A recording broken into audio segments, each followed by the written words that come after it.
Hey, it's Nay, and welcome back to Nay's Little Garden and Home. So I'm gonna let you know right now, you are going to need to grab you a drink and a snack. Yes. Or maybe you're gonna be starting some seeds. We're gonna be here for a minute because we're doing my tomato varieties for 2026. I did drop a video in I think December where I discussed what I'd be growing, but I didn't include varieties for my green stalks. And I want to just talk some more about these tomatoes. I love videos like these. I think they're very interesting. I think that I could literally do anything while listening to them, and they just open my eyes to some things I might want to try. Now, I'm breaking this up into about three different sections in my head when planting out. I won't be breaking it up here because I'm not 100% certain, but I will. It's got a general consensus. So we have what's going to be growing, the tomatoes growing in my green stock, the tomatoes growing in my grow bags and my raised beds, and then there's like an in between where I'm going to toss some in both sections. The first one I want to talk about, I actually don't have in possession yet, but I did order it. It is on its way, so I will have it. This goes in that middle category because I've never grown this before, and for the most part people I've seen who have grown this grew this in a raised bed. So I want to give it a fair shot in my green stock, but also a raised bed, so that I can see if it's as awesome as people claim it to be. So let's hop, skip, jump right into it. I have it up on my screen because I don't have the seed packet. It's the Supremo Bush Roma tomato. Y'all, this is $5. I think I spent $4.39 or 49 cents because I had found a 10% off because I got it from Botanical Interest. There's only 10 seeds in here.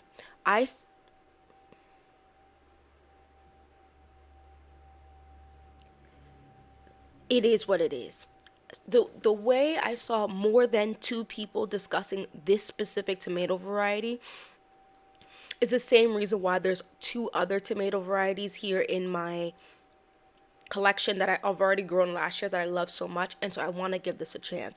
I am not the biggest fan, in my opinion, right now of Roma tomatoes. Why? Because I feel like they're super small, and the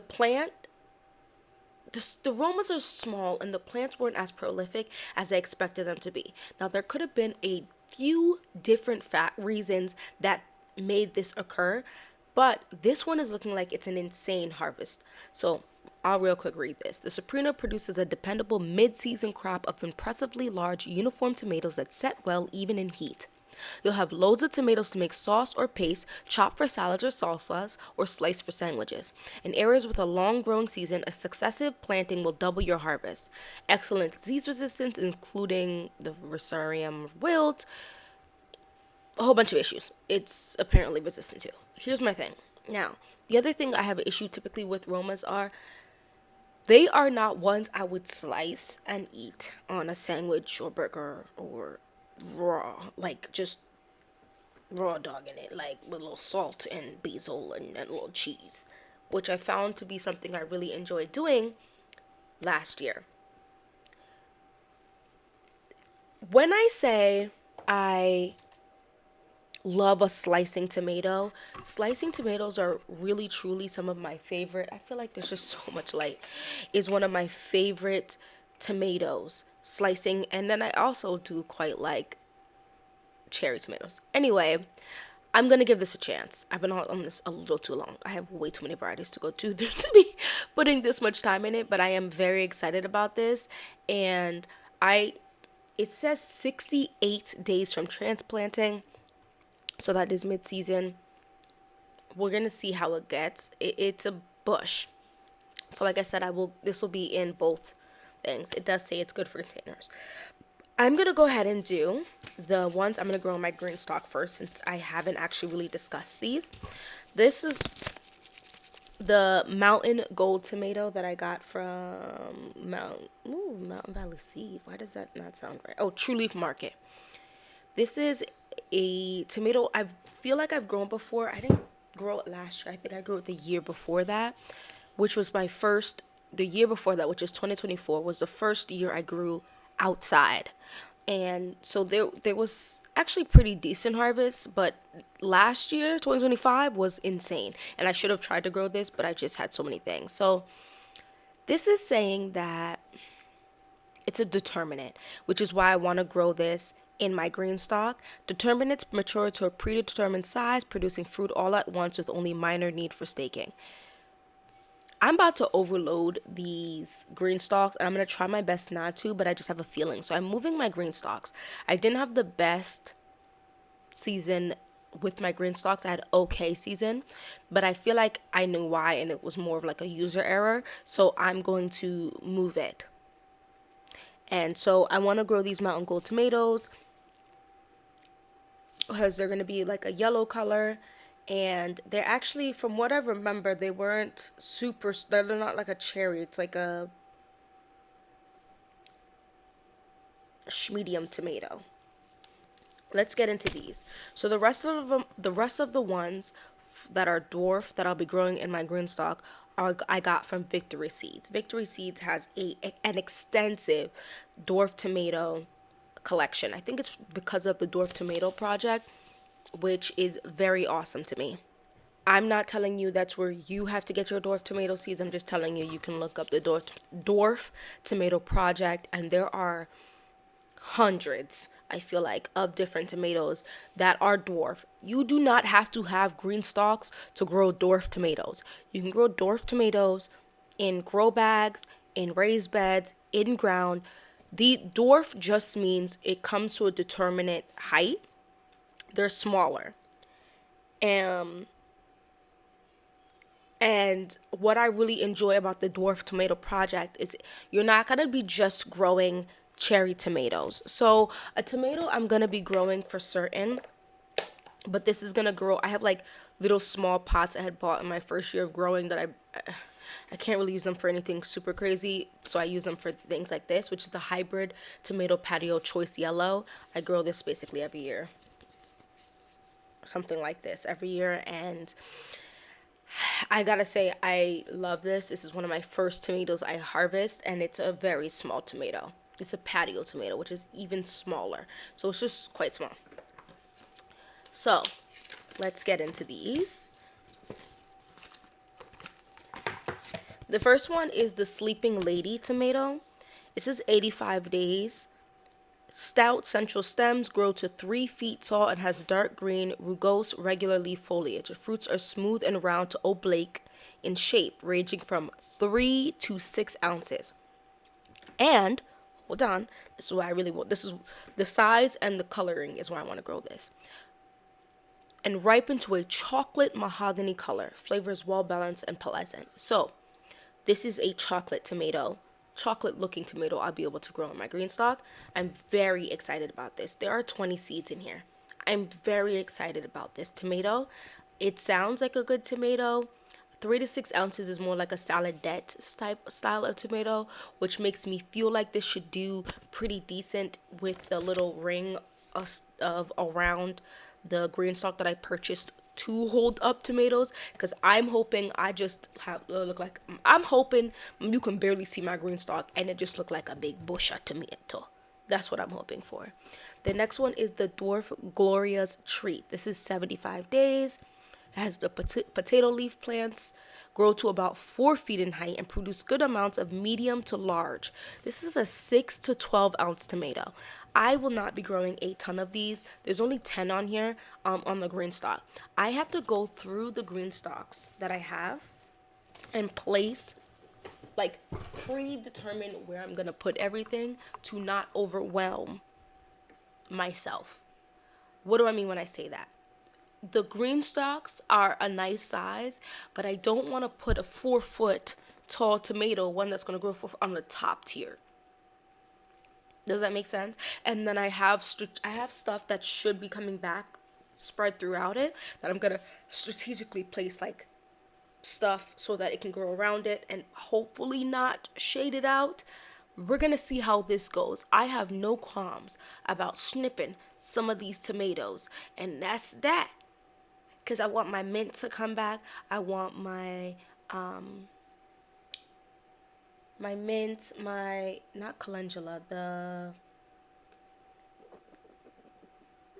There's a few different plants. I can't think of them right now, but this is a bigger one. I might be able to toss one into a grow bag. I found a couple more 20-gallon grow bags from where I don't know, but I also didn't incorporate my, I have like a 6, and they're like 1 gallon, okay, each square, but it has like 6 squares on it, and then I have a couple 4 squares that might be 3 gallon that I'm gonna probably try to grow these in, because they're technically bigger than the green stalk. So if I can grow them in the green stalk, they can definitely grow in those grow bags that are much smaller. I do not purchase 1 to 4 gallon grow bags individual, but I will buy it as if it comes to like a little set, and I grew some stuff in it, but because there's so little soil, the plants are definitely significantly smaller, so that's something to keep in mind. I am very excited about this one. Oh, sorry. The Dwarf Glorious tree is a yellow tomato with red streaks inside and outside of it, which is insane. So those are going to be huge, and they're heart shaped supposedly, so I'm excited about those. But like I said, I might have to toss that in a grow bag as well or something, just to see if it'll get even bigger, because those are hefty size plants. This is the Dwarf Stony Brook Heart, 80 days. I love heart shaped tomatoes. I had such good success with them this past year, like insane success, and so off of a few plants. So I wanted to make sure to grow it. This is only going to reach 36 to 48 inches tall.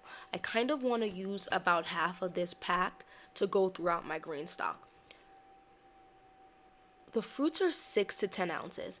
I don't understand how the Stony Brook Heart tomato managed to do this, because 36 to 48 inches is really not that tall to be producing that big of fruits. And this is they're red, says scarlet, with jagged golden stripes. This sounds so beautiful to me, and I'm extremely excited to be growing the Dwarf Stony Brook Heart tomato.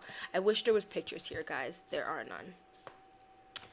The next one is the Dwarf. I'm gonna say this one time, and I'm sure I'm gonna say it wrong, so I apologize in advance. The Tomato.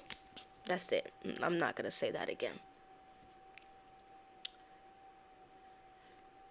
80 days. It's a potato leaf plant, produce high yields of medium to large. This is another 6 to 12 ounce. Smooth, oblate, yellow tomatoes with red swirls and streaks that run into the flesh. Plants average 40 inches tall and require sturdy support.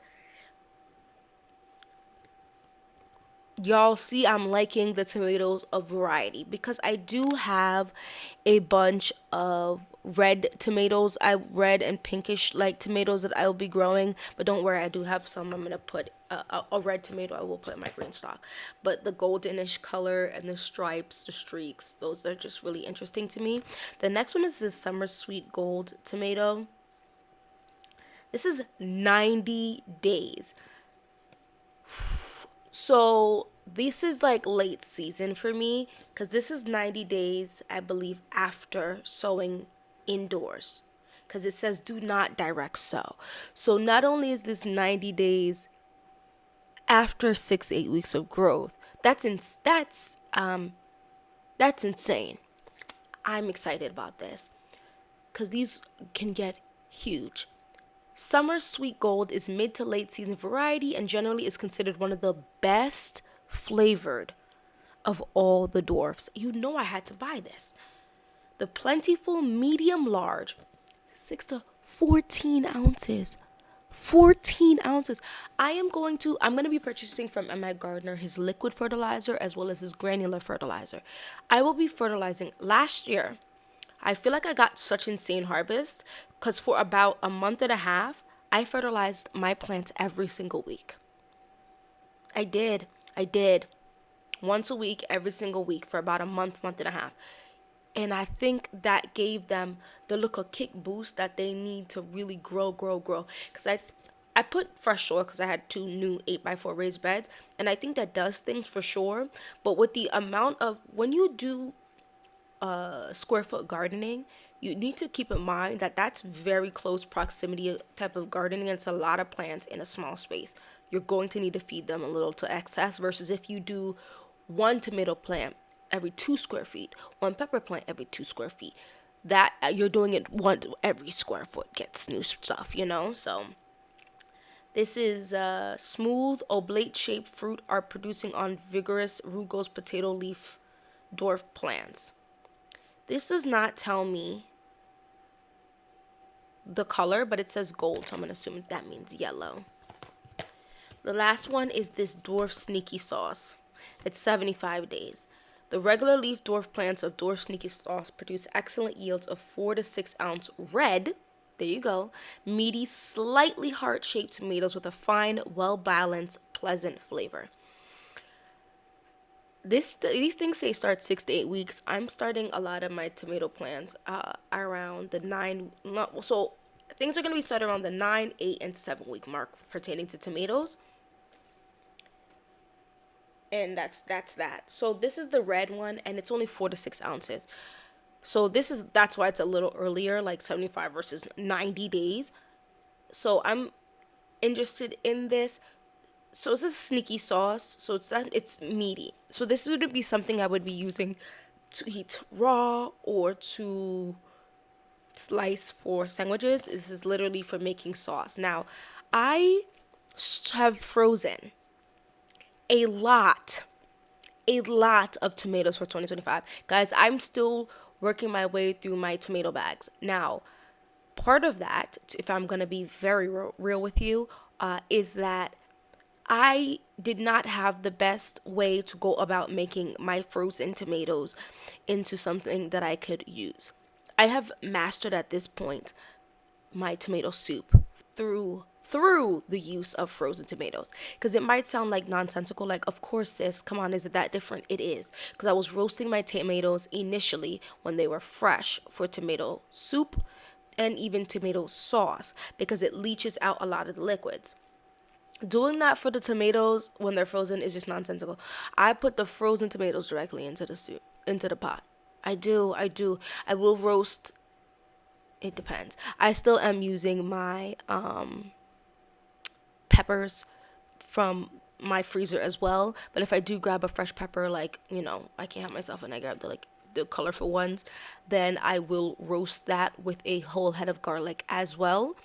We love garlic in this house. I am definitely growing a bunch more garlic. Hopefully they all sprout. I might get to the point with garlic where I might use that entire 8x4 foot raised bed that I have them growing in right now entirely for garlic. There's carrots and garlic in that raised bed right now. The garlic is taking about 2/3 of it. At some point it might take up the entirety of it, because we love garlic here. And I would like to be able to have garlic last us fall and winter into the beginning of spring. I don't think I'll be able to grow enough garlic and still grow the other things I want to bring us to the next harvest of garlic. But if I can get through the cool months and then the beginning of spring warming up, I will consider that a win. That's like my end goal. But yeah, so there goes that. Guys, oh my gosh. We're going to try to speed through these because there's a bunch in here. These are the ones I'm going to be growing in my raised beds and my grow bags. Most of these I grew already, and there's a reason I'm regrowing them. I have to open these and make sure I have enough. So this is the Queen of the Night tomato. This was one of the prettiest tomatoes I grew in my entire garden. This is gorgeous. I grew this up my arch trellis, which I hesitate to say don't do that because it really helped it. The reason is if you're using the arch trellis for squash and stuff, you might want to go along the lines of the 2 square foot method to really give things enough space to grow. This is a gorgeous tomato. It is more of a saladette tomato. It's 3 to 3.5 ounces. So they're small, but they're big at the same time. Like, they're definitely not like a one bite tomato. It's not like a cherry tomato, but they're not huge tomatoes either. And I wouldn't slice this for sandwiches or anything. But they tasted pretty good, and I cooked them down in my sauces and stuff like that a lot. They're so pretty. So this says plants are indeterminate, compact, and reach 5 to 5.5 feet on average, with blue tinge regularly foliage. I like that. They were so good. Another one that was really pretty in my garden, it's like the smaller version of the Queen of the Night tomato, was the black strawberry. I hear a lot of y'all talk about the black cherry tomato. My black cherry tomato is the black strawberry. This look like I have just enough for this year. I will in fact be saving seeds this year. I'm telling you, but I'm telling myself. I'm not playing. I need to save seeds because seeds get quite expensive. If I know I like something, but I know I'm gonna buy like new varieties to test out in my garden, I need to save the ones I already know are a success. The black strawberry was good. My husband and I really like the look of the black strawberry and the Queen of the Night. Now the black strawberry is definitely a cherry. It's a 1 ounce fruit, marbled blue, scarlet, and gold. 60 days. So this is an earlier one. This is also one I got somewhat early, but because of the ripening of it, I gave them some good time. But they were really nice. The sun sugar tomato, I don't feel like I have to talk too much about this. They're sweet, they're delicious. It is a cherry tomato. They are quite popular. This is 65 days, so it's also relatively fast to grow. I want to go through. So the next one I'm going to be growing. Oh, oops. See, this is also going to be in my green stock, but it's going to be my green stock and the raised beds. This is the Renee's Garden Container Roma Inca Jewel.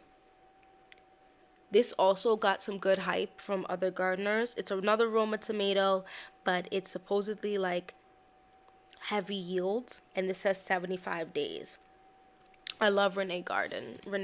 I think you guys should check out that website.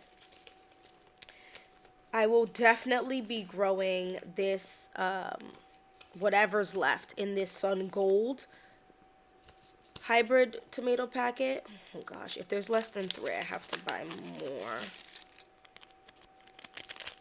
Oh, there's exactly 3 seeds left. I'm hoping I get all 3 to sprout, but I'm not gonna hold my breath.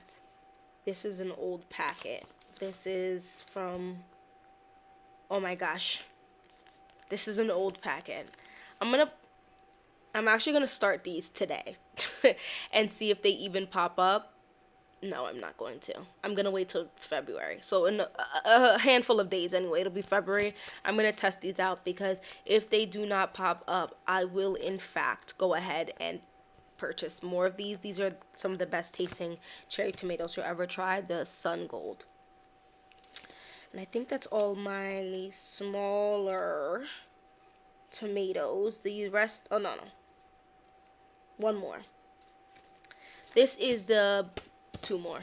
The Bountylicious tomato. I did not grow this one or the Olive Shades Patio tomato.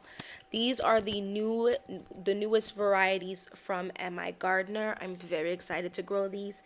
The Bountylicious is indeterminate, and this is producing an astonishing 15 to 20 pounds of fruit per plant. I feel like the Bountylicious was one of his most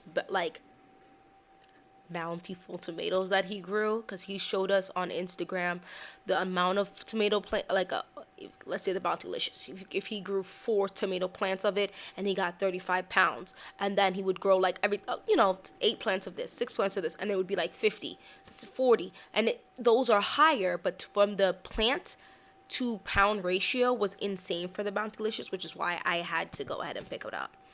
I also went ahead and got the Olive Shades Patio. This one is determinate. I could in fact grow this in the green stock. I might, but I'm probably going to put this also in the green stock. It says it grows just to 2 to 3 feet, which is amazingly small. And just look at this coloring. That just looks so nice to me. This is 4 to 6 ounces, so it's like another saladette. Very excited about that one as well, primarily for the color, honestly. Now, the tomato Amish paste, I don't think I need to talk much about this. I just don't want to waste these seeds, so I'm going to put them out there. So many people love Amish paste, and I mean, it's fine. It's fine. I'm gonna put it in a different part of my garden and see if it grows more bountiful stuff. One of my favorite tomatoes to grow from last year, like how much it harvest, and it was a juicy tomato. I'm talking the tomatoes that I would prefer to put on my sandwich. One of them was the bread and salt. They definitely did a little color editing here, but it's the color editing I feel like works best for how the taste is. Like it's super juicy, drip down your mouth. It's delectable. This is one of the juiciest tomatoes I've ever had, and it's absolutely delectable. I absolutely am obsessed with this tomato. And it's like ox heart, like the heart ox heart type of style, which is also very pretty. And they got to be a nice size for me. Once again, at 80 days indeterminate. But once again, that's something that I think has more to do with how much I was fertilizing it. Paul Robeson, Thornbairn Terracotta, and Dr. Weich's tomato. These three were my cornerstone of my garden. I'm checking these seeds because I can't play with these. Okay. Dr. Weich's is feeling a little like, oh, there's only 5 or 6. So I might have to repurchase these. These are all indeterminate tomatoes, and they fit the different color aesthetics I needed. So we have this darker tomato. We have this very interesting color. It came out like a terracotta color, like a true almost terracotta, which is insane because I feel like a lot of times they'll say stuff like, oh, it's gonna be golden, it's gonna be this, and it's just yellow. Or they'll be like, oh, it's gonna be like highlighter orange, and it's like it's orange, but it's not highlighter. You know what I mean? No, the Thornburn terracotta is really like a very pretty terracotta-y type of tomato. All of these are a decent size. They're all like slicing. 12 to 16 ounces is the Dr. Weich's, so these got big. The Paul Robesons are the smallest of the three at 7 to 10 ounces, but they are still wonderful tomatoes that I grew in grow bags, which I think is a good idea, but I'm definitely gonna put a couple in my raised bed so they'll have even more soil to work with. I am supremely excited, so excited to be growing these two here. Can you tell the similarities between them? I love these little rib tomatoes. I grew this tomato last year from this bag here for Wild Boar Farms. I won't have to buy Casaluto Genovese tomato for the next 5 to 10 business years. But these three, I love a good rib tomato. I froze a few of them and spread them out amongst the bags of frozen stuff. So I actually just used one that had it in there. Guys, they're so beautiful. They're so beautiful, and I know people complain about how bugs can get in them or whatever, and I'm not saying that's false. I mean, at this point, bugs are like protein, and we need protein. And protein is expensive. No, I'm just kidding. But I'm just kidding. Just wash your tomatoes. Pat them dry. I did take some of them off waiting for I didn't wait them to fully ripen, all of them. Some of them I just took off half ripen, and they ripen and they all taste the same. But once it starts blushing, that's that. I'm so excited they're just so beautiful. I slice so many of them, like just a slice, and put them with some cheese and some basil from your garden, put a little salt and pepper on it, just that, and it was so good. So the Casaluto Genovese was pretty prolific. I gave, I think, a couple of them to a neighbor, and they were like, what is that tomato? I will give you some seeds, sis. Don't you worry. The Royal Paste tomato and the Gesundheit is different. So the Royal Paste tomato is more like the Casaluto Genovese tomato. This is 4 to 6 ounces. They're a little, I'm joking. The Royal Paste is smaller than the Casaluto Genovese, but the inside is like similar, which is like this. The Gesundheit one is basically, it's one of those that have like the inside's a little drier in there, and so it makes it good for stuffing. So how can I explain this and make this make sense to you? So you see all that juicy meatiness on the inside? It's almost more empty inside of the Gesundheit ones, so that you can stuff in there. And I'm very excited to stuff in here. Yeah. Moving on, another one. I know you guys are like, girl, why you got all these ribbed? Because I'm obsessed. This is the mushroom basket. I'm growing this because this is a favorite tomato from Russia. And we all know Russia's a little cold. So it should do very well in my climate. I should be even able to plant it out a little earlier, like maybe under a under my polytunnel. The next is the giant crimson tomato. This looks like kind of similar to the bread and salt, where it's just this really juicy drip down your mouth in the its center, and it's 8 to 16 ounces. I might be doing the one where you try to grow your biggest tomato challenge that they have here on YouTube. I'm not sure yet. I have to really think about it. This is 8 to 10 ounces and sometimes close to a pound, but this also says they've grown as big as 16 ounces. Listen, juicy slicer. Seeds are medium sized but few, so that's fine to me. 85 to 90 days, so it's more like a end of the time harvest. This says, this is the Bonnie Best. I haven't grown this before, but they're just like really pretty, almost very uniformed. I was gonna say almost perfect, but perfect is subjective, I feel like, when it comes to tomatoes. It's just very uniformed, round, very nice looking tomato. And so this is just something I could potentially can as well. The orange ox heart did me good in 2025, so I will be growing her again. I'm telling you, the ox hearts love me. One that did not do me justice, but I feel like I might have done something wrong, was the mortgage lifter. I just want to give it one more chance. Because this can get up to 2 pounds. Huh? You guys know about the mortgage lifter. It's an ugly looking tomato. But, I mean, listen.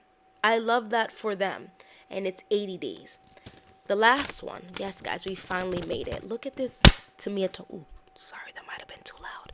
This is the Dad Sunset. I've never grown this. It says the perfect orange tomato. I'm going to decide that because it looked like the exterior is orange and the interior looks actually golden. We're going to see if it actually looks like that as well. These are large 10-ounce fruits, very smooth, uniform, and keeps very well. I am thinking about ordering a long keeper tomato.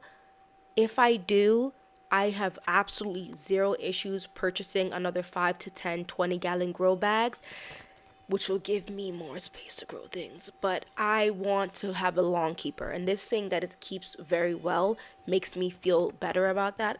But I haven't bought it yet, so I need to get on it. Those are all the tomatoes I'm going to be growing for 2026. Subtract the long keeper one that I might grow as well.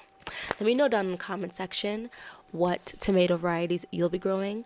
Some of them, all of them, whatever, or at least your top 3 that you're going to be growing, and why. Tell me why. And what color tomatoes do you find to be your favorite? Because I feel like I bounce between. I love a good savory tomato, I find, but I also really like a good sweet tomato. But I also really like a balanced tomato where there's some sweetness, but it's also a little more like a tomato flavoring. One I find I don't like are the very tangy tomatoes. I don't like a tang in my tomato like that. Anyway, thank you so much for watching this whole video. We've been together for a minute. Don't forget to hit the buttons, the like, the subscribe, the share, and hopefully I'll see you in my next one. Bye bye.